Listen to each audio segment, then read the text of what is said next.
Coming up in today's show, stock market closes higher, the US economy continues to grow, an update on the China trade, along with key risks, oil rallies again, and another Tesla train wrecked earnings call, sending the stock down 12%, making some wonder whether this is a buy or sell.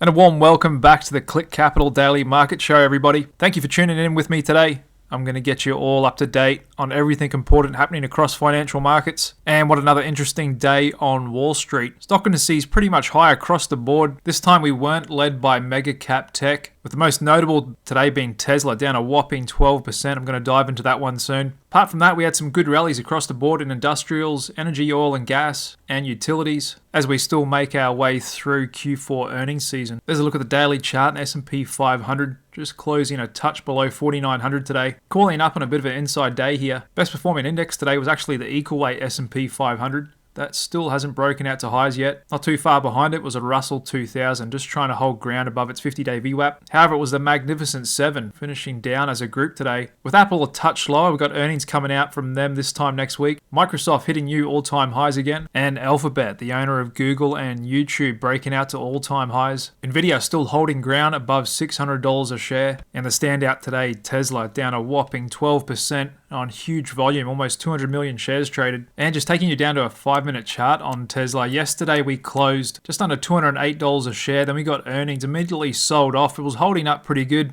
only down about 3% or so. However, we continued selling off overnight. Then opened up pre-market 4 a.m. this morning, continued selling off. Started the day just below 190 and we continued selling off in the regular session as well. And here we are now as I speak, $182 a share. And technically speaking, this is not a good sign. Now got the market cap underneath 600 billion and just taking you out to a monthly chart. Like I showed the other day, we've got a bit of a head and shoulders formation forming, showing on the Tesla monthly chart here, which could be playing out and a pretty bearish sign for the stock. We did get a big dip down in late 22, early 23, down $100 a share. However, I would draw the shoulder line around this level, kind of where we're at now. And so that would be the shoulder line of this head and shoulders pattern. And if we were to take out those low 160s down the bottom here, then Tesla indeed may find new lows this year below $100, something we haven't seen since 2020. And so there's a few reasons behind the fall of Tesla. Even though they missed earnings expectations only by 2 cents a share, sales are still up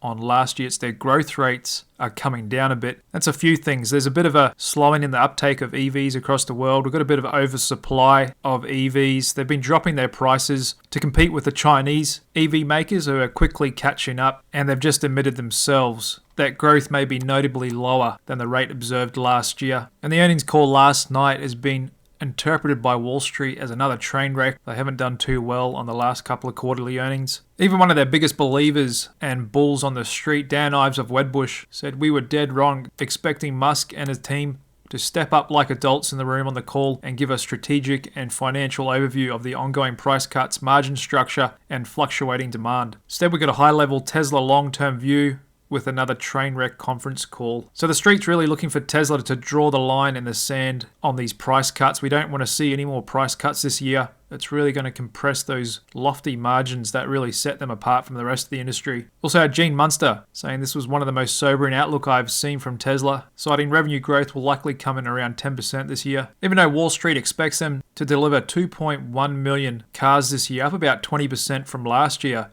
which they hit 1.8 million, which was a huge 40% year-over-year growth on the prior year. And going into this earnings, the street have an average analyst price target on Tesla of $234 a share. That's likely to be revised downwards over the coming days, as analysts usually follow the perception, headlines, and market price somewhat. However, I think what really got investors spooked today, and Elon Musk does a pretty good job at delivering a cold, sober reality, is him saying Chinese EV makers will pretty much demolish most competitors without trade barriers. And that's automakers like BYD, NIO, XPeng, who are expanding sales outside of China. In addition, with BYD just overtaking Tesla last quarter as becoming the number one EV seller in China. Really important market for Tesla. And that's kind of why China invited Tesla into their market, is to help lift their whole industry. Because up until now, Tesla was head and shoulders above the rest. And so China will do this in a lot of industries. They'll invite in what they think is the leader from American and European brands and then their local companies can find out what they're doing, copy them, and eventually overtake them. So it kind of helped them pull up their industry because China does have a big focus on clean energy. And so some people are starting to wonder maybe China's BYD might be a better buy here than Tesla. Now that they've overtaken Tesla in China, and the average car sold by BYD is around 27,000 compared to 45,000 for Tesla. So they already have a huge price advantage. That's why we've seen Tesla drop their prices, trying to become a bit more competitive against these Chinese EV makers, which have just been growing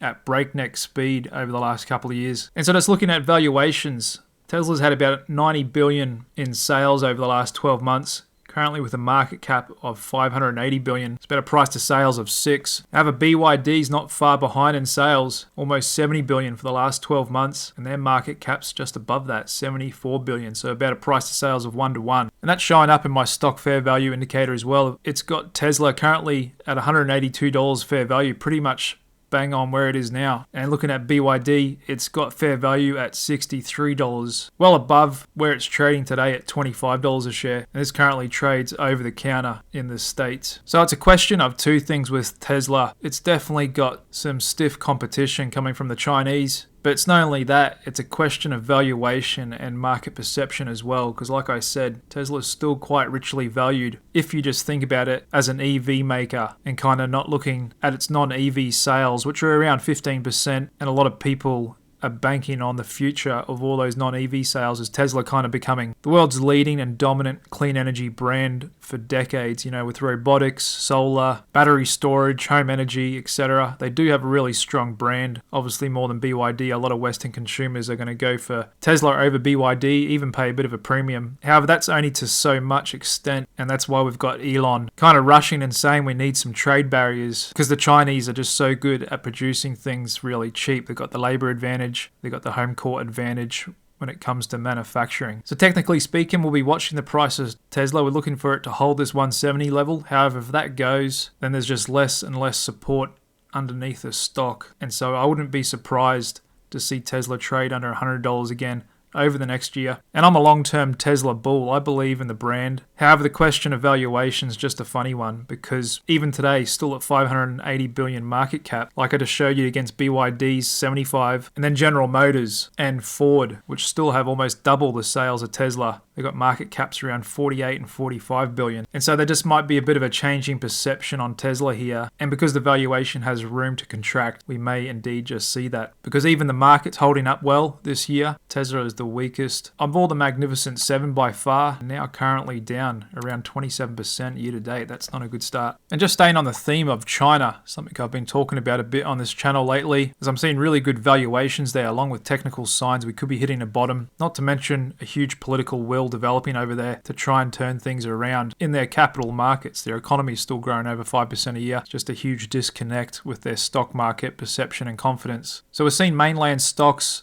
and Hong Kong stocks continue to bounce back on good volumes. Beijing's pulling out a lot of different measures and stimulus packages to try and get underneath it. But understandably, a lot of people are wondering, is it enough? Because even though I, along with a few other value investors around the world, think it's probably the cheapest asset class out there across global financial markets. Today I thought I'd take a bit of a look at what the key risks are, what would cause me to change my mind, and what could happen if they do invade Taiwan in the next year or two. And so let's just step back a bit and take a little bit of a look at how we got here. And so you could pretty much split the world's powers into two groups. You got the G7, the Western economies, the US, Germany, France, Italy, Canada, UK, and Japan. Then you've got the BRICS, which funnily enough was a term coined by Goldman Sachs analysts back in 2001, and they've kind of just run with it. And that's Brazil, Russia, India, China, and South Africa. However, BRICS has been expanding these last couple of years. We've got some new members, Saudi Arabia. Argentina just backed out with Mali, but there are also others, United Arab Emirates,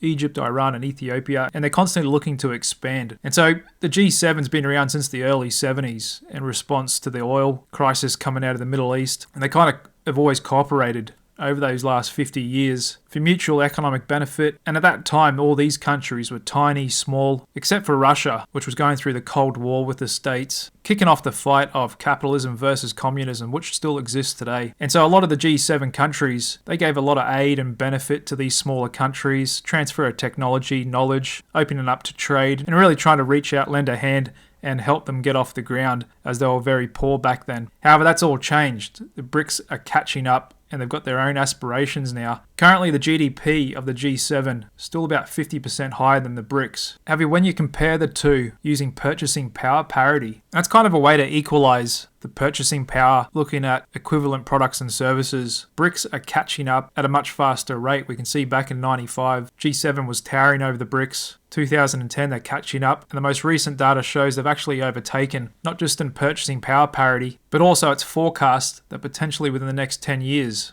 especially with the expansion of the BRICS group, the absolute number of GDP could outweigh that of G7. Not to mention China, Russia, and potentially a few others have military aspirations to tower over the G7 and Western Alliance.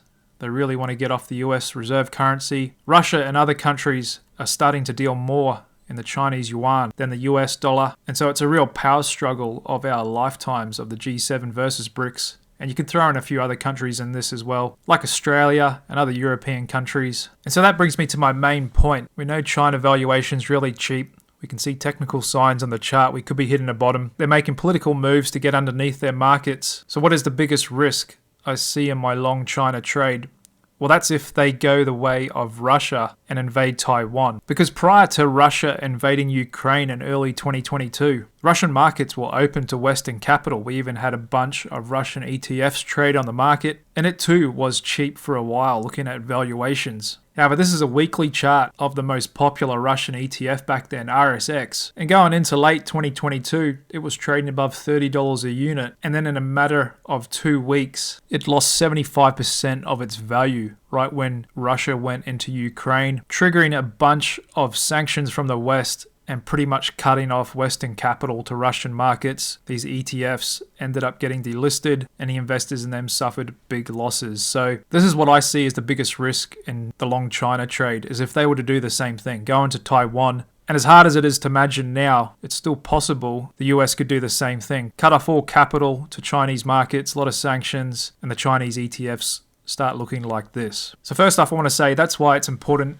to have diversification. Long China is just one of my top 10 picks this year. And so please, if you follow this channel, don't go doing anything silly like putting your whole account in a long China trade, because anything can happen in markets. And if this were to happen, like Kenny Rogers says, you got to know when to hold them, know when to fold them, know when to walk, and know when to run away. I would be running away from China. I would be selling as soon as news came out they went into Taiwan. Admit I was wrong, admit it didn't work out, take my losses. It's just another trade, no big deal, move on to the next one. However, I don't believe that's going to happen, at least not in the next year or two, which is the time frame I think we need for this long China trade to work out. And that's because we saw China's leader, Xi Jinping, step on US soil only 2 months ago with a bit of a changed tone, which initially triggered my change of view on them as well and started looking at them a bit differently. Because looking at his speech, he was talking about mutual respect, peaceful coexistence, win-win cooperation, and I believe him. I think he really does want to get along with the states. It's just the Taiwan issue is a real thorn in everyone's side. And regardless of what's been said, the economic realities as well is a lot different than Russia. And this is the biggest reason why I don't think China can do what Russia did to Ukraine. Because you see, Russia's a much smaller economy than China. And Putin was pretty much okay with giving the middle finger to the rest of the West, because he knows he can sell all his energy to China and get any supplies back they need from China as well, because China, as you can see, is about 10 times the size of the Russian economy. And at the end of the day, Putin probably rathers China have leverage over him than the West. However, China doesn't have that luxury. Big part of their economy is manufacturing and exports to the West, which collectively is still about double the size of Chinese economy. So China needs to keep selling to the West. And I'd say Xi Jinping is worried that if he goes into Taiwan, he doesn't want to see what happened to Russia's capital markets happen to China, because it could be worse if the West drops a bunch of sanctions, cuts off capital, and then who's China going to sell to? And that's why I kind of think this Taiwan issue is a complex one. It's probably going to play out over many more years. However, it is the biggest risk. We don't know for sure that they're not. They could surprise everyone like Russia kind of did with Ukraine. And so that's the biggest risk. If they did go into Taiwan, Chinese ETFs could go into a death spiral of which they can't come out of. Hopefully not just for the sake of my long China trade, but just for the sake of the Chinese people and world peace at large. Hopefully that doesn't happen, but you never know, and that's why we don't put all our eggs in one basket. So given all that, I still think the risk reward is favorable. Here on my pick, the Chinese small cap ETF ECNS, and I'm just looking for a mean reversion, hopefully over the next year or two, taking us back up to around the mid-range of when it previously fell, which if it did, would give us a gain of above 90%. And it's not only Hong Kong stocks, Chinese large cap and small cap that are interesting, it's also China's clean energy sector. They've got a big focus on clean energy because pollution is a huge problem. They see it as the future as well, and they're making big inroads and investments in that, with clean energy investment contributing to 40% of China's economic growth last year. Without clean energy, China's GDP growth would have been 3% instead of 5.2%. And so they're really trying hard to be the world leaders in clean energy products. And there's actually an ETF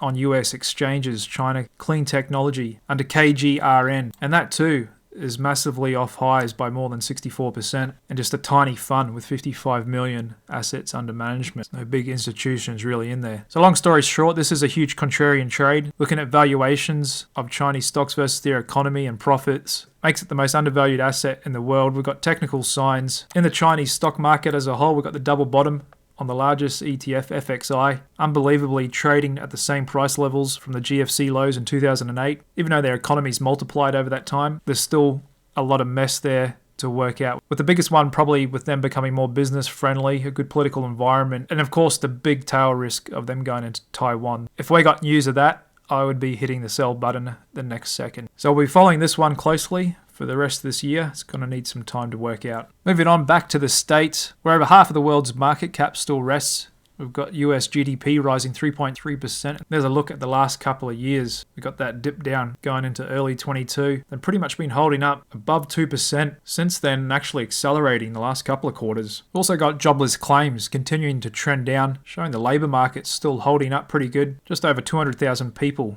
filing for unemployment benefits last month. So it's easy to see why some people are saying, what recession? Doesn't look like that's coming anytime soon at all. Economy's holding up, unemployment's really low, retail sales better than expected, and to many people's surprise, the economy just keeps holding up. Nothing seeming to knock it over, even though we've got those inverted bond yields coming back to break even. Bond market saying trouble on the horizon, and looking back in history, it is normally right. We've even got the Fed shutting down their emergency lending program. They started March last year, in the thick of the regional bank crisis, giving banks an important line of liquidity, which they used to the tune of 160 billion. Fed thinks everything's okay now. And we can see that in the price action of the financial sector fund ETF XLF. There's that big drop in March last year. However, we've just taken out the highs from last year and approaching the highs from late 21. Even regional banks have bounced back from those lows last year and holding up pretty good here, making some believe the Dow is going to surge 24% after the Fed's first rate cut, with the recession looking unlikely. That's Ned Davis Research, who crunched the numbers and found that interest rate cuts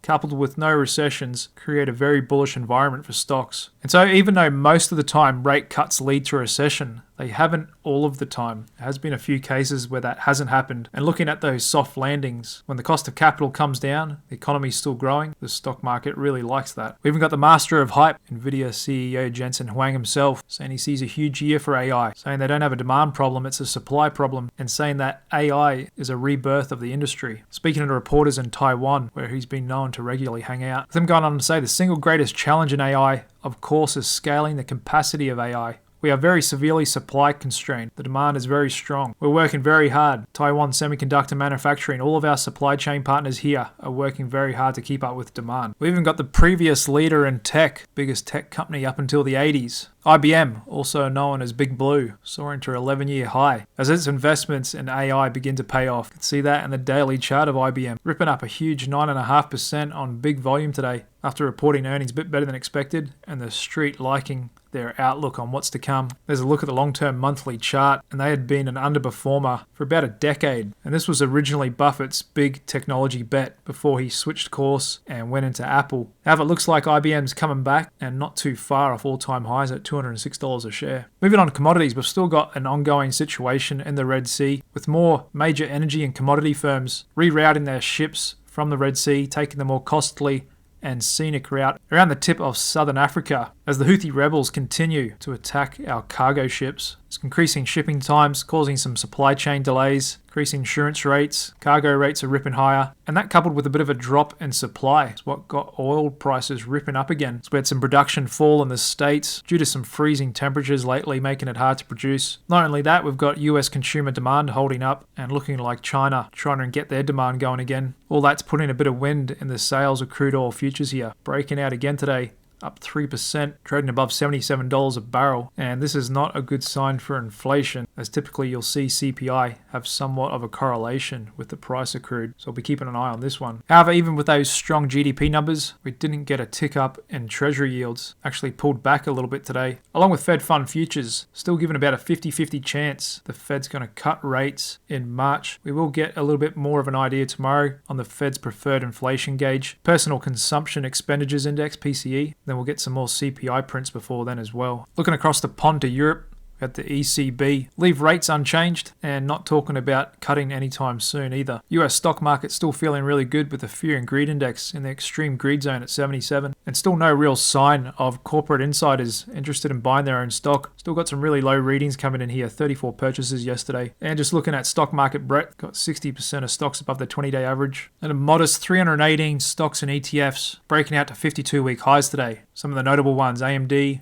Microsoft, IBM, Berkshire, Netflix doing well after their earnings, and a bunch of other tech names as well. 56 stocks and ETFs breaking down to 52-week lows. Continued bump up in the VIX, now trading above 13. And option dealers starting to dial up their implied volatilities as well. Bit of a turn down in the 2-year yield to 4.29, and the 10-year continuing to track a bit better at 4.12. After those GDP numbers today, US dollars continuing to hold strong above 103, and Bitcoin continuing to trade below 40,000 a coin. We've been calling up the last 3 days here. Same with gold, coiling up just above $2,000 an ounce. International stock indices a little flat here. Canada's TSX trading near highs. FTSE coming back. There's a look at the German DAX, China 50 index, Japan's Nikkei, and the Aussie 200. Over to stock sectors, the winner today was airline jets, up over 3%, followed by junior gold miners and energy shares. The loser today was consumer discretion. My 2024 picks had a good day, led once again by the cannabis ETF, coming back to those highs we got in mid-September. Market seems to think some good legislation is on the way. And just a look at Tesla after hours as I speak, having a little bit of a bounce here. However, like I said, this is not a good technical sign here. Gap down, held, finished near the lows on huge volume, and got the semi still trading well. There's Taiwan Semi, AMD, Intel. There's a look at Spirit Airlines, pretty much flat there today. And some pretty good bump ups in these old economy stocks that we're watching here, with the telecoms continuing to show a lot of strength, along with the banks holding their ground as well. Alright guys, that brings us to the end of today's video. So the S&P 500 coiling up just under 4,900. GDP coming in good, the economy's still holding up. VIX is still pretty low. Yields turned back down. We have got an uptick in crude, we'll keep an eye on that one. And tomorrow's PCE data, giving us another read on inflation. We'll see how markets react to that, and we'll also be watching Tesla, see how that trades tomorrow. Really not a good sign there, but thanks to NVIDIA and the like, they're still helping to hold the Nasdaq and S&P 500 up there. That's all for today. Thanks very much for tuning in to the Click Capital Daily Market Show and hitting that like button. I'll see you again tomorrow night for the last trading day of the week. Cheers.